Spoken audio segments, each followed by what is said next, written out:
The Shrine of Christ's Passion is located in St. John's, Indiana, and it is a reminder to all believers of what Jesus suffered and endured. To access the property with life-size statues, you'll need to visit during normal operating hours, as the grounds can only be accessed through the gift shop. I began my journey by visiting the other area before proceeding to the Stations of the Cross. You'll feel like you are on a mountain, surrounded by rocks, when you visit the area commemorating Moses and the Ten Commandments.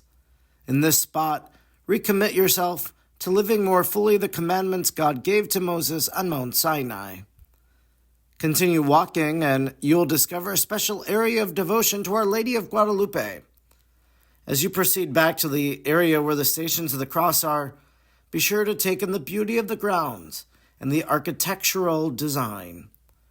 Christ's passion began on the night before he died, when he dined with his apostles and instituted the Holy Eucharist. Sit with Jesus at the table and relive for yourself what that night must have been like. After celebrating the Last Supper, Jesus took the apostles to the garden, where the apostles fell asleep while Jesus prayed to his Father. As you begin the first station, Jesus is condemned to death.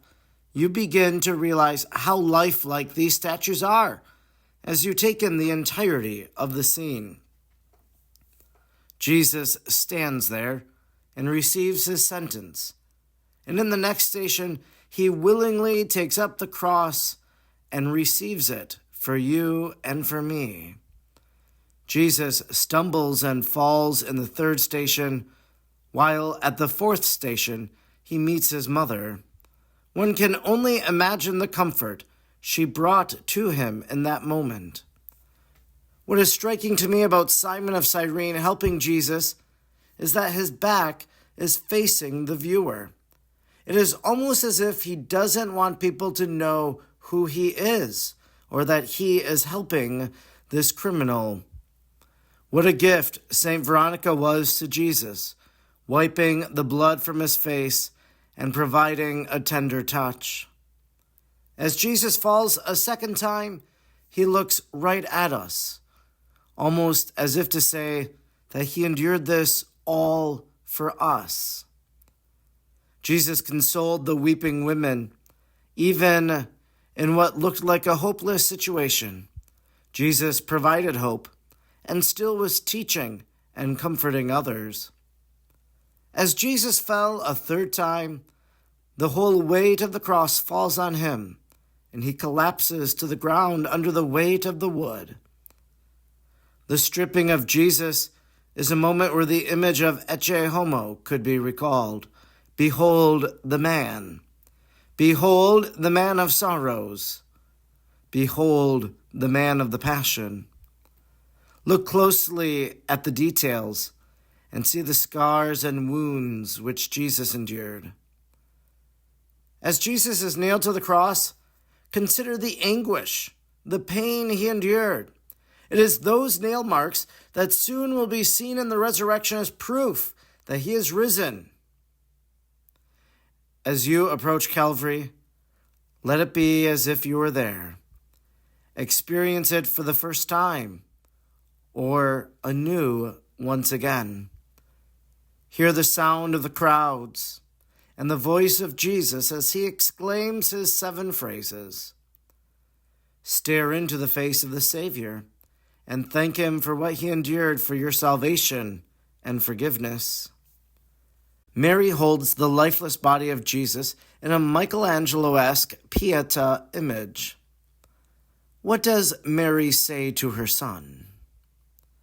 The scene depicting the burial of Jesus is so real and lifelike.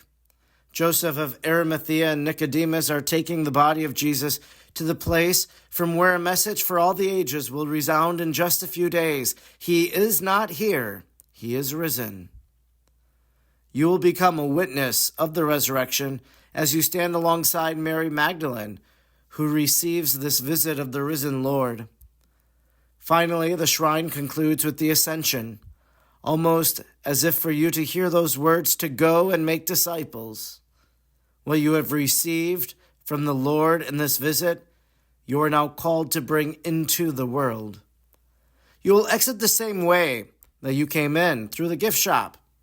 The gift shop is one of the largest religious gift shops I have ever experienced, and there is so much there. Whatever you are looking for as a souvenir or something you might want for your spiritual life, I'm willing to bet you'll find it.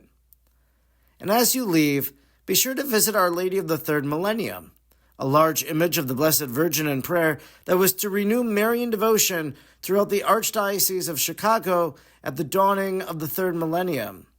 This 33-foot statue traveled from parish to parish, and a special Field of Faith event was held at Soldier Field.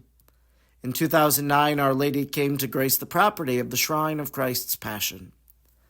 The Shrine of Christ's Passion is located less than an hour from the heart of Chicago. It is a shrine that reminds us that meditating on Jesus' passion is not just for Lent, but is spiritually beneficial and fruitful throughout the year. Experience the Passion in a powerful way through these life-like stations which make the suffering of Jesus so real. The Shrine of Christ's Passion is a shrine you must visit.